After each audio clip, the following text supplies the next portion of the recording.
Hi everyone, and Barney from Said With Love, and today I'm showing you my two finished Barnstar sampler quilts from month one. Now, what was the name of this block called? Diamond Star, I think it might have been. Hang on, let me just check. Diamond Star.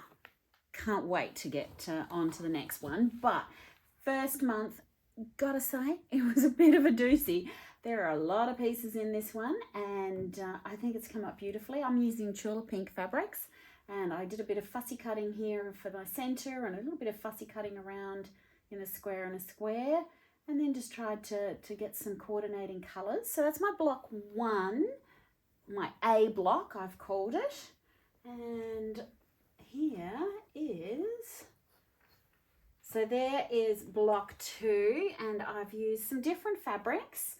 Similar sort of colours, staying with the purples and the minty teals, but just got some pinks in here as well, and I think they're both looking fantastic. So I'm really happy with both of those.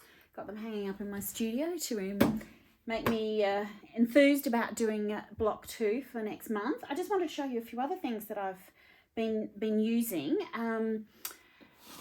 My hand has only just come out of plaster, so cutting is a little bit difficult. So I am actually using the Barnstar Sampler foundation paper notion set from Fat Quarter Shop. There'll be a link below. And this has all of the triangles in a roll and flying geese, triangles in a roll paper. They've also got square and a square, varying different sizes, and I think there's some more flying geese sizes as well. So all the things, all the sizes that you need. So if you're a foundation paper piecing guru and you love doing your patterns that way, grab that. Also, if you're a real beginner, accuracy is so much easier with foundation paper piecing. It does take a little bit longer though, but I found that for block number two, I did it for my HSTs, and they turned out perfectly. So that was nice and fun. And I actually have, might glare a bit because it's got plastic on the top. Let me take that off. This is a Laurie Holt storage tin from, I think, her cookbook range. And this is massive. It's like 13 inches square. And that's where all my blocks are going to go. So these blocks are going to get folded up and popped in there, so that I can keep all my blocks together.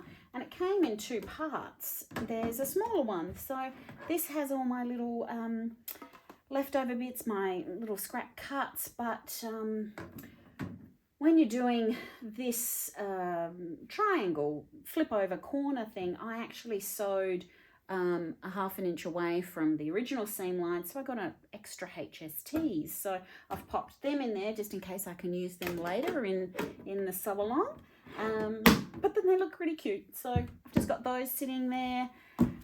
And then I'm going to be on to block two for next month, so I hope you enjoy seeing everybody's month one blocks, whether they've done two exactly the same or like I did, two slightly differently, and we'll look forward to talking to you about block two.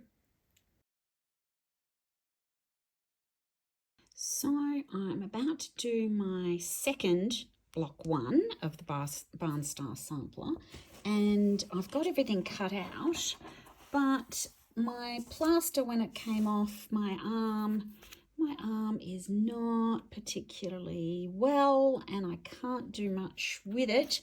So I'm thinking having to trim, gosh knows how many HSTs, doing my normal method might not be the easiest thing for me to do. So I am going to use the triangles on a roll, half square triangles, the 2-inch finished one. And they actually came in my Barnstar Sampler foundation paper notion set that I got from Fat Quarter Shop.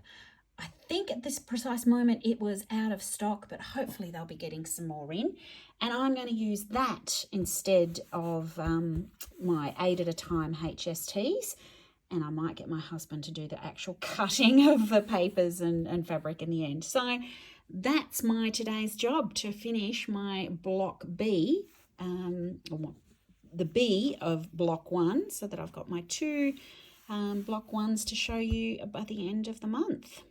And the other thing too, I got in my Sew Sampler box the other day pages of these little stickers, and they're kind of washi tape sort of stickers, so that when I open my triangles on a roll and have used the amount that I need to, you can use this little washi tape to stick it together so that it doesn't keep on rolling, and you know exactly which one it is.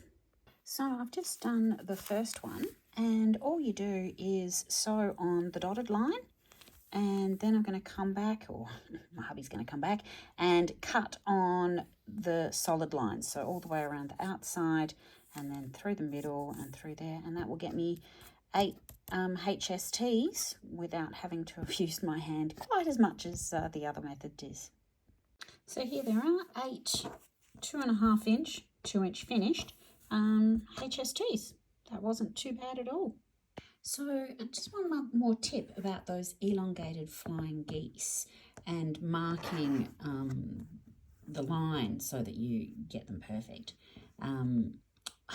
I was sort of moving the fabric back a little bit so that I could find that point, so that I could make the mark and then scooch the fabric over and pin it, or just sew, making sure that, you know, it's going to hit the right spot. However, I was thinking, and, you know, work smarter, not harder, the 45-degree angle on my 6.5 inch ruler, if I put that 45-degree angle in line with the edge of that piece of fabric, I can mark that line and it comes out perfectly at the right spot.